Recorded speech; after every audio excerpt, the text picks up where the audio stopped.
जोङो दिनै बर' आइजो लिरगिरि गौथुमनि 7थि बोसोरारि जथुम्माखौ फालिगासिनो दङ नैबे क'क्राझारनि कदमतलानि निर्बाना गार्डेनाव।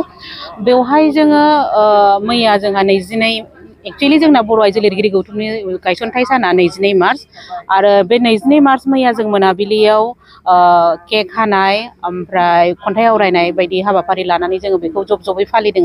गोजाननि मानसिफ्रा मैया नुजाफैनो हायाखै, क'क्राझारनिफ्राल' आरो गसाइगावनिफोर मैया नुजाफैदों, बे जों जब-जबै फालिग्रोदों।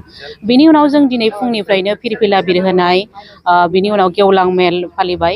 बे गेवलां मेलाव जोङो जोंनि माखासे सोद्रोमाफोर जायफोरनाखि माने लाइफ मेम्बार लाबाय बिथांमोनखौ बरायदों। जोंनिया मोनसे खान्थि खानाय दङ, जायफोरा लाइफ मेम्बार लागोन जोङो बोसोरे माबा नङा माबा मोनसे माने साख्रि मावनाय बा साख्रि मावि बेफोरबायदि जोङो माबा आइजोफोरखौ थांखिनानै माखासे ओरैनो जयनिं फिस एसे लायो। जिहेतु जोंहा माखासे हाबाफारि खुंनांगौ जायो, बे हाबाफारिफोरनि थाखाय रांखावरिनि गोनांथि जायो। बेनिखायनो जोङो जयनिं फिस हिसाबै 500, 1000 बेबायदि लायो।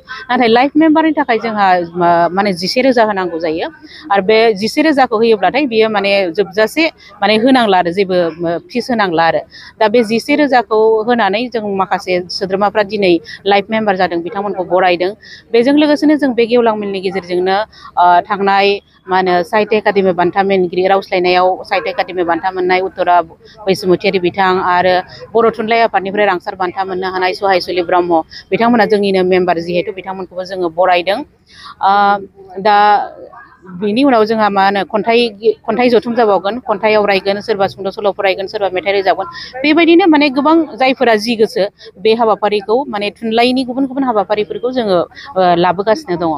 आरो मोनसे बाथ्राया जाहैबाय, जोङो दानथामारि गांसे लाइसि दिहुनो गाम्बारि। बे गाम्बारि लाइसि दिहुननाया जोंना बोसोराव गांब्रै जायो, जों जिहेतु दानथामारि नालाय बेखौ जोङो दानथामनि उनावनो दिहुनबोबाय थादों। बेयो थाद'आलासिनो कभिड पेरियड समावबो जोङो बेखौ दोनथ'वाखै, एसेबो जों बेखौ दिहुनगासिनो दङ। आरो गोजोनथाव बाथ्राया जाहैबाय, जों जाय थांखिजों बर' आइजो लिरगिरि गौथुमखौ दादोंमोन बे थांखिया जोंना जाफुंबाय। मानो होनबा जोङो आइजोफोरनि थाखाय मोनसे आलादा जौसां लाबोनो लुबैदोंमोन। बे आलादा जौसांखौ दिनै मोननो हानानै गोबां आइजोफोरा, गोग्लैसोनानै थानाय आइजोफोरा जायफोरा मोनसे समाव लिरदोंमोन नाथाय जौसां मोनैनि थाखाय थाद'दोंमोन, बिथांमोनहाबो दा बिजाबखौ लिरफिनबाय, बिजाब फोसावफिनबाय। जाय उन्दै फरायसा बिथांमोनहा गोहो खालामाखैमोन गाव गावनि मुङाव बिजाब सेबखांनायनि, दिनै बिथांमोनहाबो बिजाब सेबखांनानै फोसावबाय। आरो जोंनि बे गौथुमा दिनै आसामावल' थाबथानानै थायाखै, दिल्लीसिमबो सौहैबाय, चेन्नाइसिमबो सौहैबाय। जोंहा दिनै चेन्नाइनिफ्रायबो सोद्रोमा दङ, दिल्लीनिफ्रायबो सोद्रोमा दङ आरो दिनैनि जथुम्मायावनो जोंहा दिल्लीनिफ्राय सोद्रोमा बिथांमोना नुजाफैदों, गवालपारानिफ्राय नुजाफैनो हादों, गुवाहाटीनिफ्रायबो नुजाफैदों, अदालगुरि माने BTC आव जेसेबां जिल्लाफोर दङ बे जिल्लाफोरनि बिथांमोनहाबो गासिबो सोद्रोमाफोरा नुजाफैदों। लोगोसे BTC बायहेरायाव जेनेबा गवालपारा ओमफ्राय गुवाहाटी बेनिफ्रायबो नुजाफैदों आरो दिल्लीनिफ्रायबो नुजाफैदों। बेखौ माने जोङो थारैनो जोबोद गोग्गाथाव होननानै साननानै लादों आरो। मानो होनबा बर' आइजो लिरगिरिफोरनि बेयो मोनसे जौसां, लोगोसे बेयो मोनसे जाफुंसारनाय। न'नि खामानिजों लोगोसे, साख्रिजों लोगोसे बिथांमोना थुनलाइयावबो आखाइ होदों। आरो मोनसे समाव जों नुदोंमोन आइजोफोरा खालि खन्थाइल' लिरो, नाथाय दिनै बे जौसांखौ दानायनि उनाव जों दिनै नुबाय थुनफावथायावबो बर' आइजो लिरगिरिफ्रा गोग्गोमैनो आखाइ होदों, सावरायथायावबो आखाइ होदों। जों सावरायथाय लिरगिरि महरै सासे सानैल' सुबुं मोननो हादोंमोन, आइजोफोरखौ मोननो हादोंमोन। नाथाय दिनै बे जौसांखौ दानायनि उनाव गोबां आइजो लिरगिरिफ्रा गुबुननिखौ नङाब्लाबो आइजोजों आइजोनो, आइजो लिरगिरिफोरनि बिजाबफोरखौनो सावरायदों, सावरायथाय लिरदों। बेनि सायाव साननानै लायो आरो जोंनि बे माने जौसांनि जाफुंसारनाय होननानै जों बेखौ साननानै लायो। नुनो मोनो जे बोसोरफ्रोमबो हादरनि मोनसे देरसिन थुनलाइयारि बान्था साहित्य एकाडेमि बान्था आइजो लिरगिरिफोरनि मोनबाय, बे बिथिङाव माबायदि गोग्गानाय?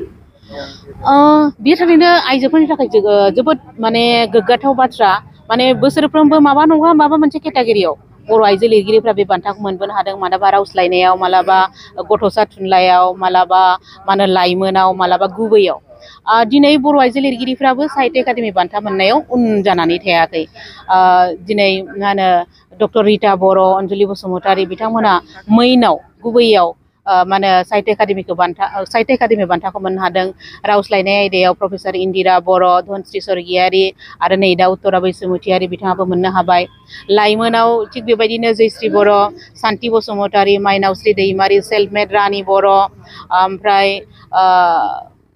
उदालगुरिनिया मा नाममोनलाय बियो सानसुमै खुंग्रि बसुमतारी बिथांमोनहाबो मोननो हादों। बेयो थारैनो जोबोद गोग्गाथाव बाथ्रा। आरो साहित्य एकाडेमिल' नङा, दानिया माने बर' थुनलाइ आफादनिफ्रायबो गुबुन गुबुन बिथिंनिफ्राय बान्था होनाय जायो। बर' रेबग्रा जथुमनिफ्रायबो गुबुन गुबुन बिथिङाव बान्था होनाय जायो।